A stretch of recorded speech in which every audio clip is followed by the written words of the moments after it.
What do you say, everybody? And welcome to Monday Night Quarterback. Here we go, man. We're going to talk about Alabama football tonight. I want you to give me this right here. Thumbs up, like, and subscribe as you hang out with me, Andrew Bone, and Tony Tsoukalas right here on the BamaInsider YouTube channel. We're going to talk recruiting. We're also going to break down Alabama's win over Miami, a dominant win. We're going to hear from Tony. He was at the game. He's covering it for our site. BamaInsider.com. That's your spot to find out the latest on recruiting, to find out what's going on with Alabama and all of that stuff. And on Monday night, dude, this is what we do. It's called Monday Night Quarterback, and the show's brought to you by Westgate Luxury Condominiums. And as you can see right there, Westgate Luxury Condominiums are sweet. Let me go ahead and pop on Andrew Bone because he knows all about real estate. He's a real estate guy. Bone, tell him about the real estate here. I mean, this is like right next to the football stadium.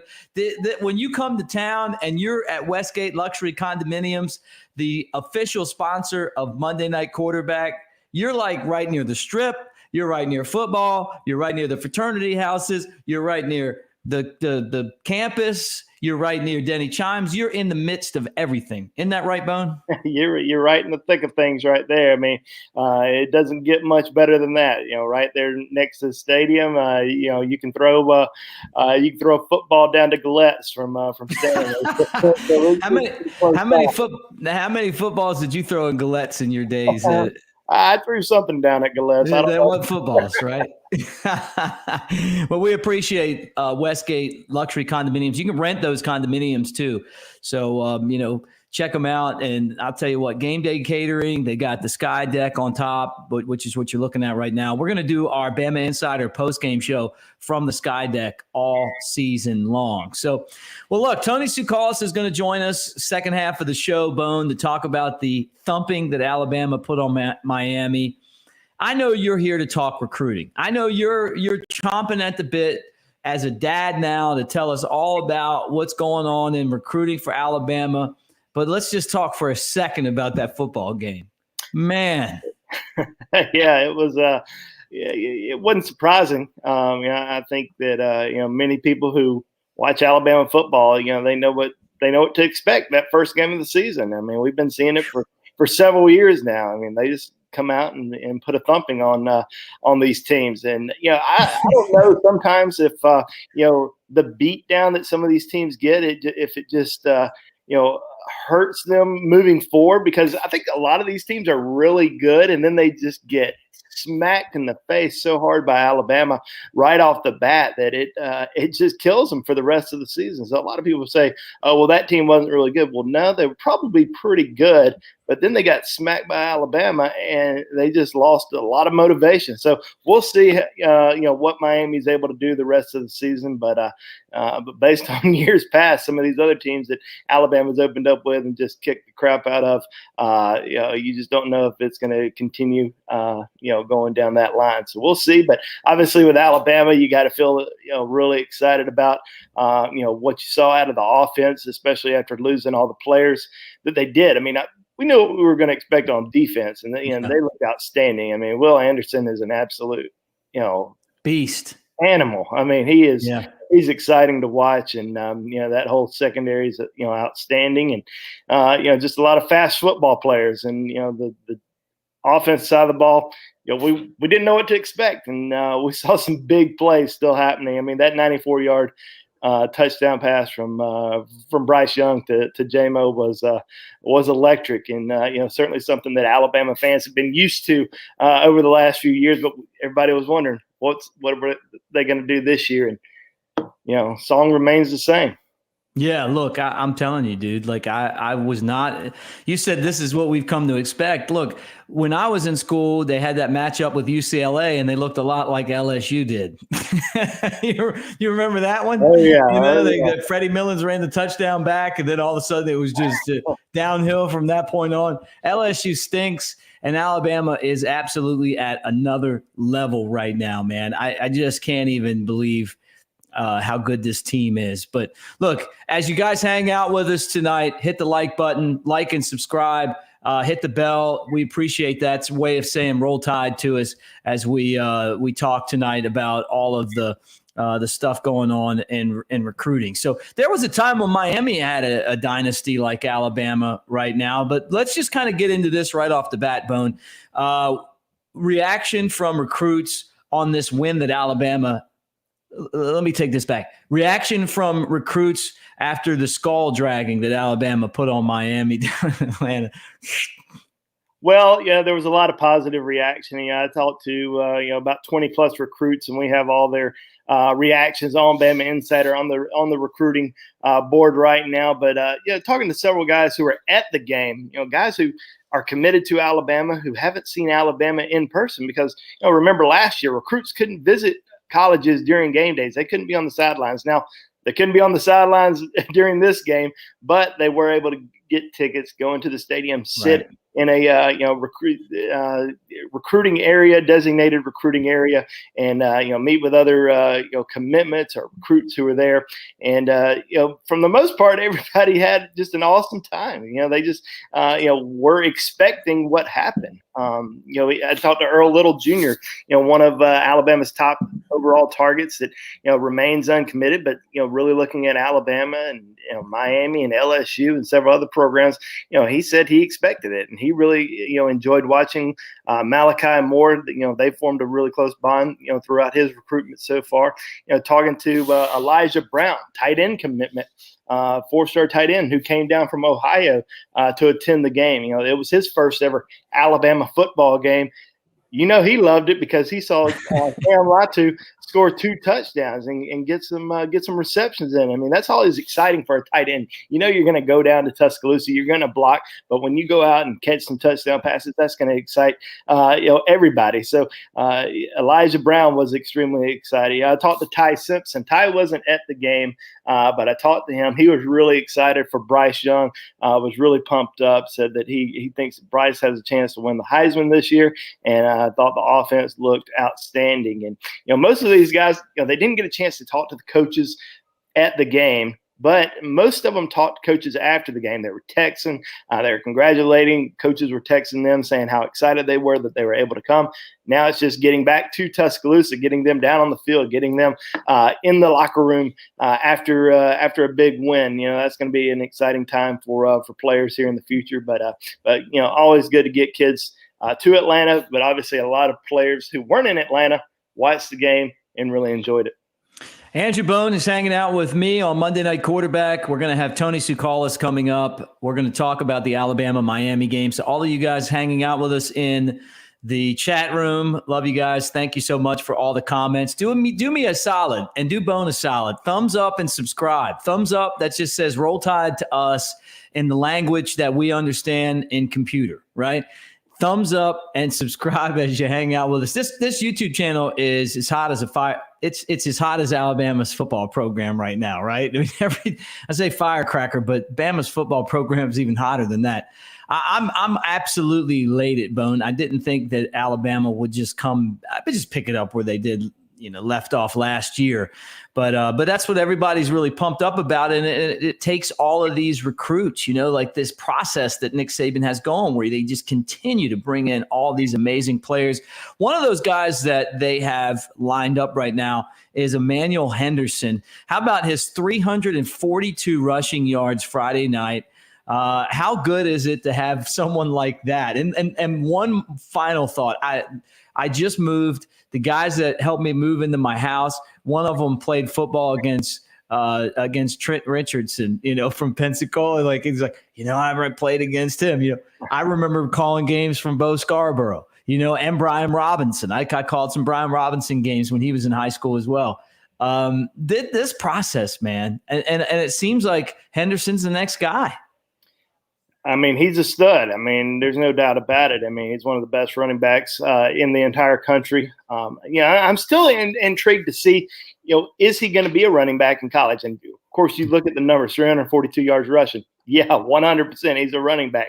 But he's still, he's 6'1", 195 pounds. This is an elite athlete. You could, move him around, play different positions, could potentially be wide receiver. But with Alabama currently with one running back in its class, and Emmanuel Henderson, which you can label him running back athlete. I think that as of right now, probably going to come in more as a running back, and especially with him continuing to do well on the football field, putting up big numbers. I think this is an elite guy, and I kind of remember a few years ago. I say a few years ago, several years ago now, but same case was kind of with T.J. Yeldon. T.J. Yeldon, everybody was kind of recruiting him more as an athlete. People saw him, potentially as a wide receiver because he ran upright. He was about 6'1", 6'2", and that's kind of the build of Emmanuel Henderson. Not as thick as T.J. was. T.J. was over 200 pounds, his senior season, but I think Emmanuel continues to put on that weight. He could potentially be a T.J. Yeldon type player for the Crimson Tide. But unbelievable performance for him, and I continue to expect big things for Emmanuel moving forward. Yeah, no doubt about it. I mean, and it takes those kind of guys to continue the process that's going on. I mean, if you want to go in and win games after you lose all those first-round picks, you got to continue to fill the funnel with great players. Another one of those guys that potentially could be coming to Alabama, Bone. But first, before I even lead Bone into this question, I need you guys to give me the thumbs up and subscribe. I need you to hit the bell. I need you to be here every Monday night when we do Monday Night Quarterback. I saw people talking about our call-in show on Sunday night. We do things every single day.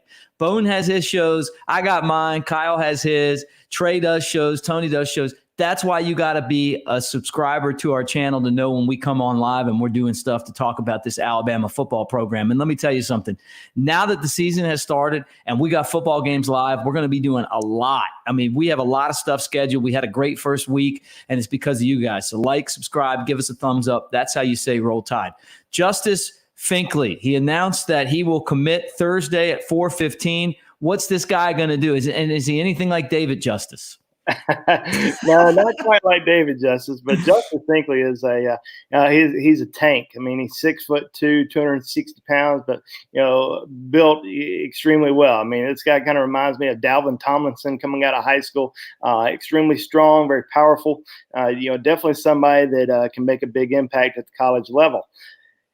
It's tough, man. Some of these kids, keep it pretty tight-lipped throughout their entire recruitment, and sometimes it's tough to know exactly what's going to happen with some of these kids. And Finkley is one of those guys. It's top 3 of Alabama, Texas, and Colorado.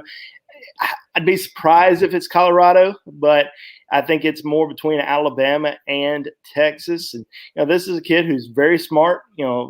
Very focused on academics, wants to go into pre-med, and really likes the Texas program a lot, likes what they have to offer. Now, I know Alabama has a plan in place for him in that regard, and they're certainly pushing to get him. I mean, they feel like they've got the best of both worlds too. They can certainly make him the best that he can be both on and off the field. So Bama's pushing. I mean, they want him bad, and it's pretty tight. And I'm still leaning Alabama with Finkley. Would it shock me if he ends up going to to Texas? Probably not, just because he's been really tough to read. And I hate for that to be a kind of a cop out, because I like to say 100%. I feel like the kid's going to this place or he's going to that place, but he's been tough. He's a tough read, but it's between Alabama and Texas, in my opinion. We'll see if Colorado sneaks in there and potentially steals him. I don't think that's going to happen, but with Texas, kind of interesting, because they have 5 defensive line commitments. Their last 3 commitments have all been on the defensive front over the course of the last week. Picked up 3 defensive linemen in the last week.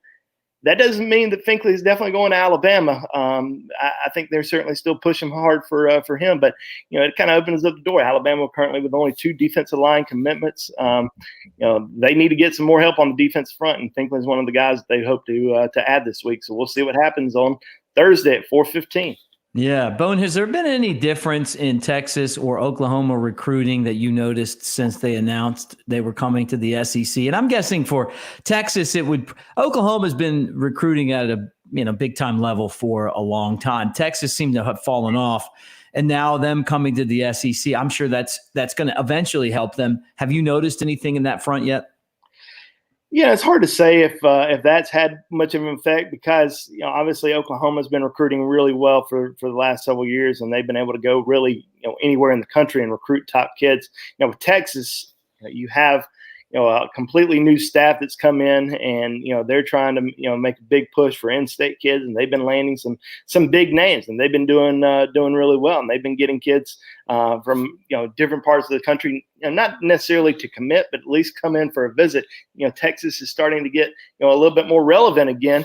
Obviously they had a win on Saturday against Louisiana and Coach Billy Napier, but we're going to have to wait and see how they end up progressing moving forward. Are they going to be able to compete with Oklahoma or with Iowa State, programs like that, programs that have been beating them for the last few years. So we'll see if they can compete and they can recruit at a high level. Now, if they end up bringing in Justice Finkley, that would be a big win for them on the recruiting front. Going into the state of Alabama, landing a recruit that Alabama wants. Yeah, I've seen all this. I've seen some crap online that people were saying, "Oh, well, if he goes to, this guy goes to Texas, it must mean that Alabama didn't want him." Trust me, this kid's recruited by Alabama for a long time. Right. Made 3 trips to Tuscaloosa over the course of the last few months. Was at the Champions Cookout in July. So, Alabama certainly has turned up the heat on Justice Finkley. I think the biggest thing with him is academics, and he wants to make sure that he's making the right decision, for his future now and long term. So we'll see how what he ends up doing, but that would be a big win for Texas, and certainly would give them a little bit of momentum, maybe with some other recruits, knowing that they can go into the state of Alabama and still win from the Crimson Tide. But the only thing better than hitting the thumbs up and subscribing to say Roll Tide is what McConaughey did here, and that's the super chat. That's the best way to say Roll Tide. And after every win, I wish everyone would do that, to say Roll Tide. No, I'm just kidding. Look, McConaughey, we appreciate you doing that, and we love all of you guys. Like, I got to tell you, being back on the air and having football to talk about has been awesome. Whether you're in Louisville, Kentucky, or you're wherever Bradley Hall is, man, all of you guys, we appreciate you so much. And we have such a fun time putting these shows together and talking college football with you. Tony Tsoukalas is coming up next to talk about the Alabama-Miami game. And again, thumbs up and subscribe. And all of you, thank you so much for being here tonight and being part of the Bama Insider YouTube channel. All right, Chaz Preston has his top 4 list. And he put it out on Monday, right? So does Alabama have a legitimate chance? This is a Rivals 100 receiver. Bama's got so many receivers. They cleaned up in that department last year, Bone. Is that going to affect Preston at all? I don't think so. I think he really likes Alabama a lot. He visited twice during the summer, including the Champions Cookout in July. I think Alabama is very high on his list. He made announced top 4 today of Alabama, Georgia, LSU, and Texas. In the end, probably going to end up coming down to Alabama and LSU. Alabama is certainly pushing really hard, and I think they've moved up the recruiting board with him over the course of the last few months. I think after they saw him in June when he came to camp, their interest level just shot up the roof. Not to say they weren't interested before; they were definitely interested, but they finally got a chance to see him in person and really fell in love with him. And he's certainly one of Alabama's top remaining wide receiver targets. They have one wide receiver commitment in Kobe Prentice, who's been electrifying this season, and certainly, in my opinion, in line for a bump in the rankings. And I certainly think that Alabama's in good shape with Barry and Brown, wide receiver from Nashville, probably going to be making a decision within the next few weeks. So I can see Kobe Prentice, Barry and Brown, maybe 1 or 2 more guys in this class, maybe definitely 1 more guy, maybe 2. And I think Chaz Preston has a really good chance to be one of those guys in this class. Certainly one of Alabama's top targets. And he called now Alabama right now and said, "Hey, coach, I'm ready to commit." They would certainly take a commitment from him. And take it. Really happy, but he's going to wait it out. He's already taken 2 official visits, USC and Texas, so he still has 3 remaining. He says he's going to take those visits before he makes a decision, so he's going to get to Alabama, Georgia, LSU one more time before making that commitment. So we'll see how it goes along over the course of the next few months, but I certainly think that Alabama is right there at the top or near the top. Well, Bone, look, man, you've given us a great breakdown of everything going on in the world of recruiting. Do you have anything coming up that we need to check out on BamaInsider.com this week?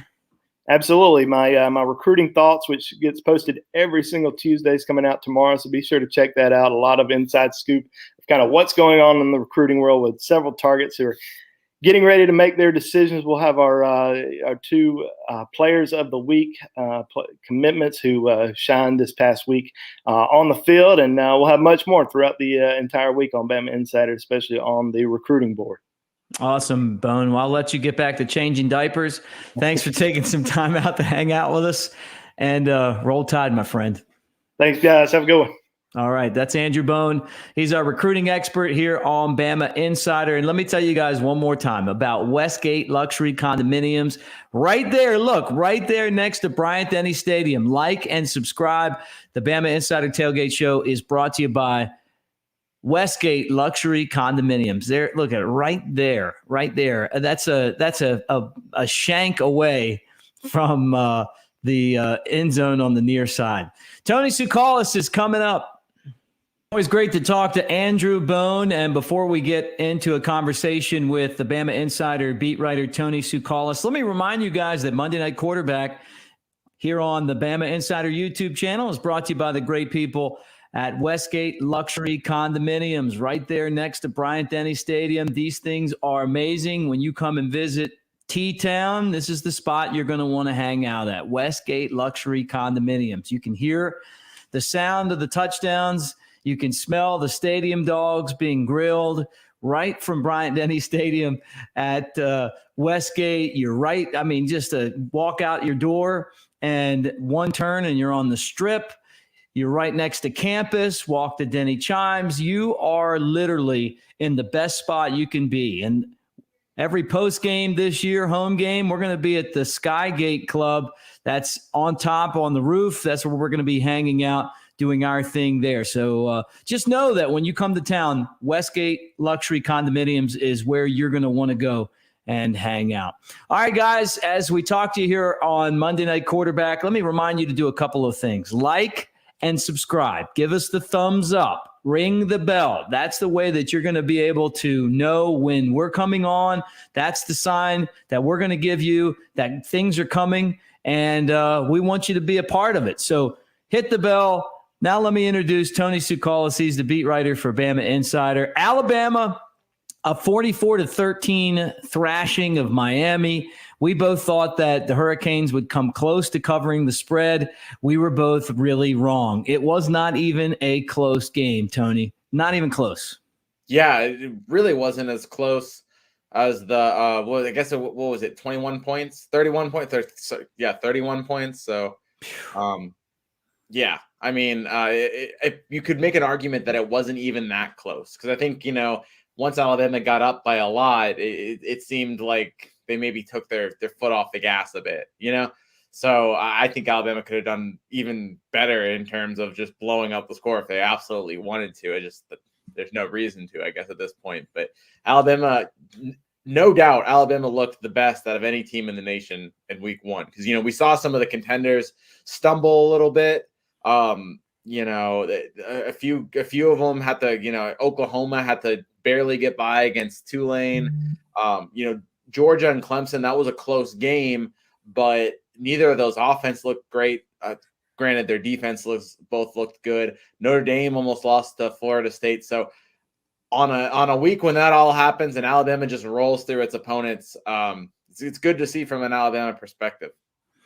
Yeah, I mean, and you're right. Look, the Georgia-Clemson game was a defensive battle. I don't know who else. Ohio State, they looked pretty good in beating a very decent, and I would say a good Minnesota team, but Alabama by far outshined everyone. It looks like they just picked up where they left off, we last saw you guys winning the national championship, just absolutely trouncing Ohio State. Oh, here we go with Miami, a really good team with a bunch of veteran players, and Alabama just basically thumped them from the beginning. Yeah, the thing that stood out to me was just how composed Bryce Young was. And I don't think anybody questioned that he had this talent. I think for me, though, it was a little bit of a surprise just to see how polished he was from game one. You see other quarterbacks. I mean, look, last year with Spencer Rattler out of Oklahoma, I think that maybe was my expectation. Maybe Bryce Young would stumble a little bit at first and then, over a couple games really start showing his 5-star potential. But man, he looked like a seasoned vet from the jump. I mean, leading Alabama to points on their first 5 possessions. He's a guy that, he's looking downfield. He's not just taking the easy option and running like a lot of young quarterbacks do. He's making a lot of veteran plays. I think there's a few throws. I bet Nick Saban will talk to him about, I know there was one at the back of the end zone where he threw into like triple coverage. It's not an advised throw, but for the most part, man, Bryce Young looked like a Heisman contender. And after week 1, I think he's probably the favorite for the award. Yeah. When you look at the Heisman contenders and how they performed after week 1, Bryce did the best out of all of them. You couldn't ask for anything more. And then the defense was as advertised as well. So a lot of positives to take from Alabama from that game. Yeah, no doubt. I mean, and I want to talk about Jahleel Billingsley coming up a little bit, but he was a guy that didn't factor in this game. So as we're breaking down the game from Saturday, what did you think of the offensive line and how they did? Yeah, I mean, I think they did fine. There was a couple times where the Bryce fumble, he kind of stepped up in the pocket and then was hit. That might have been a little bit of a blown assignment, or he could have had a little bit more help from his offensive line in that situation. But I think for the most part, they gave him time to work. And, he's a guy that can extend plays with his legs anyways. I was pretty, satisfied, with what I saw from the offensive line. Brian Robinson and Trey Sanders both averaged 5 yards a carry. If that's the case moving forward, then Alabama should be in pretty good shape. So, yeah, I think, especially for a unit that hasn't completely gelled, I thought it did pretty well. Yeah, let's talk about the running backs a little bit. We knew Brian Robinson would be the starter. We saw a lot of him. We saw McClellan in there. We saw Williams. We saw Sanders. We saw 4 guys, really. Mm-hmm.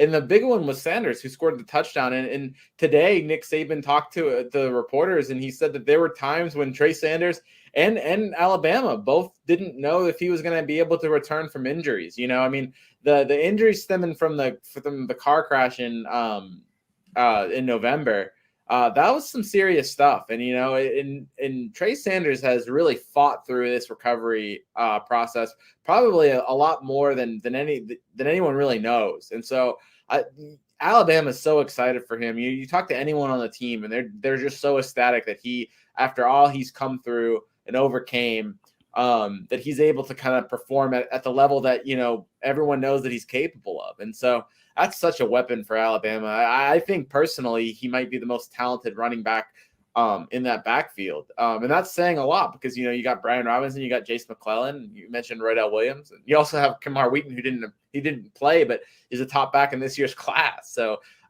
it's a deep unit, and I think it impressed. But I'm especially, I think impressed by Trey Sanders, not only for the display he had, but just what it took to overcome that injury. Nick Saban's talked about that. A couple of his teammates today talked about that.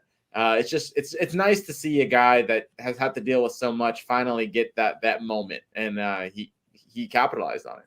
He's Tony Tsoukalas. I'm Mick Gillispie. We appreciate you hanging out with us on Monday Night Quarterback. Like and subscribe. Hit the bell as you hang out. You can always read Tony's work on the Bama Insider, the site at BamaInsider.com. He covers the team every single day, and we're kind of just going back over Alabama's thrashing of Miami. So like and subscribe as you hang out. That's your way of saying roll tide as we move on with the show. And look, I want to talk about the receivers too. There's Williams and his long touchdown. Bryce found them all. Menchie scored. Tell me what you thought about those guys, and then who were you surprised that you saw and you didn't see? And then we're going to get into Jahleel Billingsley because that's a lead on to that situation. Yeah, so from the receiving core, I feel validated, right, Mick? Because I think we've talked a bunch, and I've always mentioned Jameson Williams. It's like I think this guy is going to be a key point in this offense and just making things work. And we saw that with the 94-yard touchdown, the second longest touchdown in Alabama, passing touchdown in Alabama history. And he's just a guy that can take the top off the defense. We saw that speed. I mean, if you go back and watch the highlight, he was burning down the sidelines. Nobody was going to catch him, So he showed off that track star speed, and he's going to be a big player. I talked with Nick Saban about today is not only is he going to be a big play threat moving forward in terms of catching deep balls, and he's also going to open up the offense for guys like John Mechie, for guys like Slade Bolden. So yeah, sure, that 94-yard touchdown, it got Alabama 6 points against Miami. It's going to get Alabama more points because now defenses are going to see that. They're going to have to kind of respect that and guard against that deep play potential. And that's just going to open up more opportunities for John Mechie across the middle, for, Cam Latu. He's a guy that had 2 touchdowns at the tight end position, his first start. Slade Bolden, JoJo Earl is a young guy that I think is going to make an impact at that slot position as well. So there's a lot to be encouraged by. And you mentioned it. It looked like Alabama picked up where it left off on offense. It certainly did. And that's just not at the quarterback position with Bryce Young, but also in the receiving position, with Jamison Williams and people like JoJo Earl. And then I was really impressed too with Cameron Latu with his 2 touchdown grabs. It seems like he could be an added bonus difference maker for Alabama moving forward. He's Tony Tsoukalas. I'm Mick Gillispie. We're talking Alabama 44, Miami 13. That was Saturday in Atlanta. Jahleel Billingsley, what's the situation here? Saban's talked about it so much. He's gotten into it. It's like Jahleel, we saw him play a couple of plays. He's a difference maker. I don't even know, and maybe you do, and you can't talk about it. Maybe you don't. I don't even know what they're upset about with him. I'm guessing that it's probably like showing up late for class or going to a party, or I don't know. It's something that kids do because I can tell Nick Saban likes this guy, and he's trying to get him to become a better part of the team and a leader. That's my feel on this. Yeah, and I kind of get the same feeling. I don't know the exact instances that kind of spur this, but I think it generally goes around maturity, and they need him to be a leader, and they need him to be a veteran and kind of buy into the process. And, that sounds really easy to do, but there's a lot of sacrifice that goes into buying into the process. And a lot of these guys, it takes a while for that light bulb to flip. And, these guys have been stars their whole life. And when it comes down to really grinding and being a leader and totally buying in, it's a difficult thing to do. And you can tell that Nick Saban cares. You can tell that he hasn't written off. That's what I wrote about today. He hasn't written off Jahleel Billingsley. I think, Cameron Latu's looking great. Billingsley only had 16 snaps against Miami, but I still expect Jahleel Billingsley to be a big part of this offense. Nick Saban's quote on Jahleel Billingsley, there was that clip that the cameras caught. If you watch the game, it was Saban kind of lecturing or, talking with Jahleel, and Jahleel looked to be really listening, which was, encouraging to see. And what Nick Saban said was, we're just trying to encourage players to do the right things and to do the things that they need to do to create value for themselves. Jahleel and I have talked on several occasions because he's certainly a guy that we want to have success for his own benefit individually, as well as for the team. And when I hear that, I just kind of hear, that they still have a major plan for him. That's what really kind of stood out from that quote for me is I think that he is going to be a guy that they still very much believe in. So I think after kind of maybe coming on hard with Jahleel, I wonder if Nick Saban's going to kind of give that softer approach to kind of reinforce like, hey, you still have a chance. We still believe in you, because you can't just always be hard on a guy. So that's kind of my read on that. And I expect him to grow. I think this Mercer game is a good opportunity for Jahleel to get those opportunities, to get those reps, and to remind people, why they thought he was going to be such a factor this year. Yeah, no doubt about it. With Tony Tsoukalas, I'm Mick Gillispie. We're talking about Alabama football. Like and subscribe. Give us a thumbs up as you hang out with us on Monday Night Quarterback. Let's talk injuries, Tony. Chris Allen doesn't look good, foot injury. Henry To'o, what's the latest on him? So starting off with Chris Allen, it's not looking good. Nick Saban said that his foot injury will require surgery. Moving forward, he said that, for all extensive it's going to be a season-long injury. I mean, Nick Saban said that, it's probably going to be a season-long injury, but I wouldn't expect to see Chris Allen back Maybe, we've seen crazy things happen in the past for Alabama, but I wouldn't expect to see Chris Allen back this season. Moving forward, though, Alabama has a lot to be excited about at that position. I think, of course, they'd rather have Chris Allen on the field. He's one of the best edge rushers in the SEC. But you got a guy like Drew Sanders, who was a special teams guy, did really well on special teams last year, and he's kind of been waiting for this opportunity. Following the game on Saturday, Nick Saban said that, he had actually worked in starting reps with Sanders, Allen, and Anderson. So he's a guy that had already been working with the first team. So it's not necessarily, like you're grabbing somebody and that hadn't played before.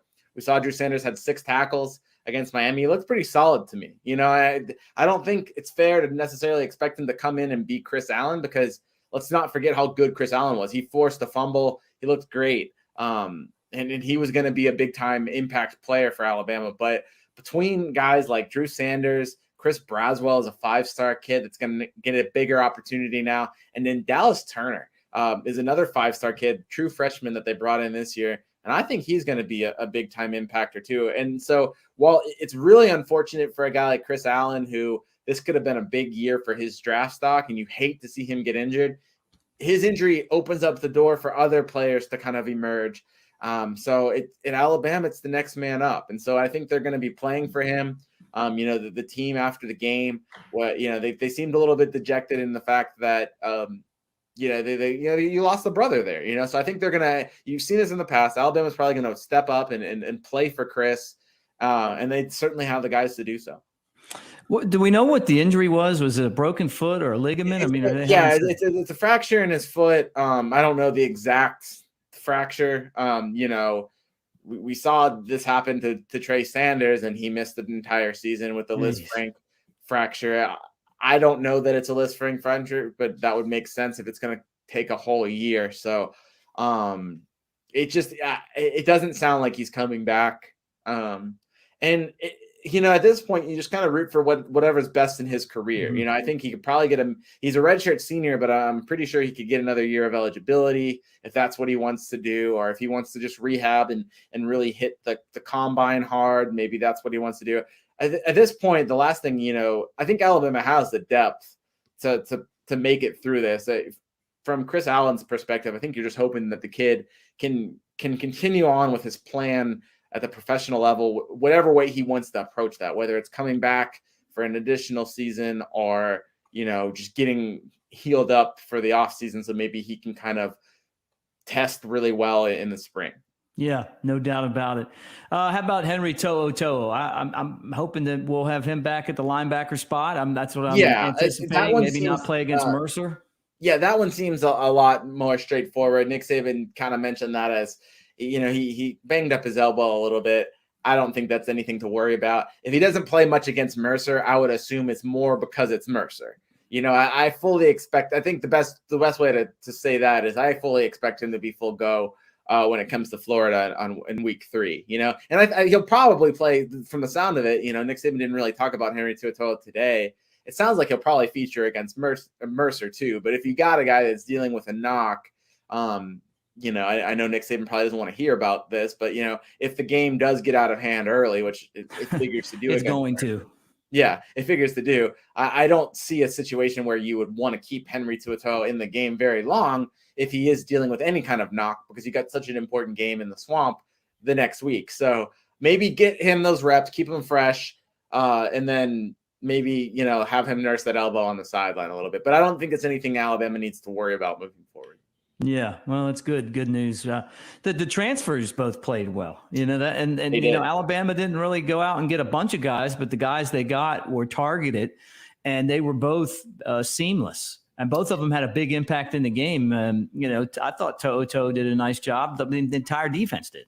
From a leadership standpoint, it's just amazing what he's been able to do. I mean, he came in and during the summer, not only did he learn Alabama's defense, but he learned it well enough to be the Mike linebacker and call the defense. He's a member of the leadership council after being on the team for a couple months, which is just incredible. And the players, they just really respect him. Brian Branch talked about him today, and there's just, you can see that respect there. And it's really hard. I know Dylan Moses didn't have the best season last year, but he played well and he was a leader. And it's you have that totally replaced by Henry To'oTo'o, and you can't take that for granted because that leadership's so hard to replace. And to have someone that's able to do that is really, I mean, it's not often that you can just replace one veteran with another veteran that seamlessly. And so that's one thing. I think the transfer portal, you want to talk about it helping Alabama. Well, just look at Saturday's game, because between Jamison Williams and Henry To'oTo'o, I mean, you couldn't have asked for two better debuts from transfers. Yeah, no doubt about it. Well, they got Mercer this Saturday in the home opener. I mean, not a lot to be excited about as far as the matchup goes, but it sandwiches this team in between two really tough games. You know, the Miami game, I know it didn't look tough, but it is a tough game. And then they will go to Florida in 2 weeks. Yeah, and I think there's still things you have to be excited about from Mercer. I think, you know, we talked about heading into the Miami game about the backup quarterback battle. Well, we got to see a little bit of Paul Tyson and Jalen Milroe against Miami, but nothing really extensive. That probably changes a little bit against Mercer, and maybe we see both of those guys do a little bit more on offense, and maybe that can be a competition, you know, for that second spot. And that's something interesting to monitor. I think you're going to see some of the young defenders, you know, Kool-Aid McKinstry will probably get more time. Guys like Terry and Arnold might get more time. So let's see how they do. You know, Kendrick Blackshire made a nice, you know, kind of a nice rundown stop late in the game, you know, on Saturday. It'd be nice to kind of see more of him because he's a beast. He looks like a grown man at that inside linebacker position. So young guys like that's where you get excited about. It's really kind of the first look at some of those guys against Mercer. So I think, you know, that's what you get excited about. And then, you know, it gets real when you go down to the Swamp to play Florida the next week. What are you working on right now? What can people read of yours that would be featured on BamaInsider.com? Yeah, well, we have that story I was talking about on Jahleel Billingsley and with Nick Saban kind of explaining that situation.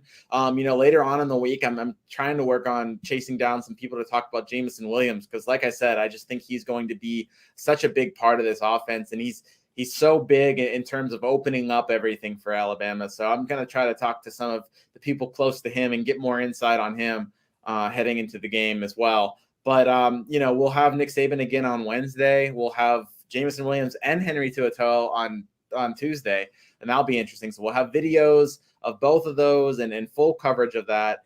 So check out, you know, we'll have plenty of coverage on the site. All right. Well, thanks, Tony.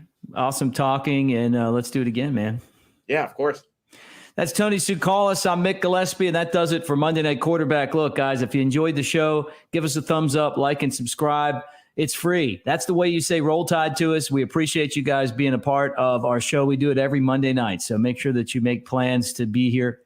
And look, on the site, you got Andrew Bone, who spoke to us earlier today. He always gives us the great insight on recruiting, the recruiting that has made Alabama the dynasty that they are. Kyle Henderson, he has his pieces with Trey Yannity and our entire crew. And I'll be back Friday night, 6 o'clock, with the Bama Insider Tailgate Show. We'll do that from Innisfree and Tuscaloosa right there on the strip. So it'll be a lot of fun. It's going to be a great week, man. And then after the game on Saturday, we'll have the post-game show.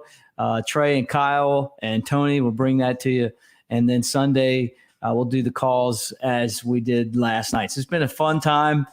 Things are rolling again, and Bama's number one, and they got off to a great start. So thanks for watching, and don't forget our show is brought to you by Westgate Luxury Condominiums.